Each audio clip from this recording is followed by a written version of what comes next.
Kingmakers IAS Academy for UPSC and TNPSC admissions. Call 9444227273. TASMAC விவகாரம் தொடர்பாக முதலமைச்சர் விஜய் இன்று முக்கிய ஆலோசனை மேற்கொள்ள இருக்கிறார். கூடுதல் விவரங்களை எமது செய்தியாளர் மணிகண்டன் வழங்கிட கேட்கலாம். மணிகண்டன், இந்த ஆலோசனையில யாரெல்லாம் பங்கேற்க இருக்காங்க, குறிப்பா என்னென்ன விஷயங்கள் தொடர்பா ஆலோசிக்கப்பட இருக்கு?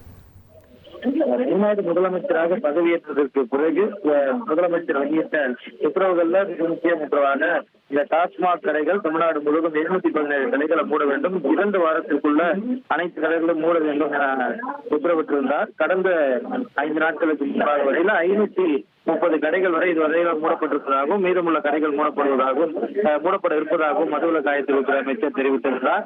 இந்த நிலையில இந்த டாஸ்மாக் விவகாரம் தொடர்பாக முதலமைச்சருக்கு முக்கிய ஆலோசனையில் ஈடுபட்டு வருகிறார். தமிழகத்தில் 2 வாரங்கள்ல குறிப்பிட்ட 717 டாஸ்மாக் கடைகள் மூடப்பட வேண்டும் என முதலமைச்சர் அறிவித்து வந்த நிலையில இதுவரையில முழுமையாக கடைகள் மூட முடியவில்லை. அதே போல டாஸ்மாக் கடைகள்ல பாட்டிலுக்கு 10 ரூபாய் வாங்கும் விவகாரத்துல குழப்பம் ஏற்பட்டு வருகிறது.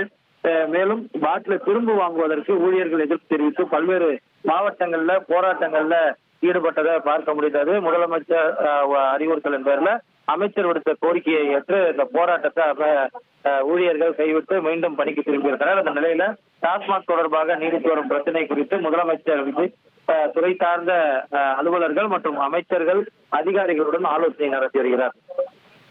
விவரங்களுக்கு நன்றி மணிகண்டன். டாஸ்மாக் விவகாரம் தொடர்பாக தற்போது முதலமைச்சர் விஜய் முக்கிய ஆலோசனையில் ஈடுபட்டுக் கொண்டிருக்கிறார். அண்மை செய்தியாக பார்த்தோம்.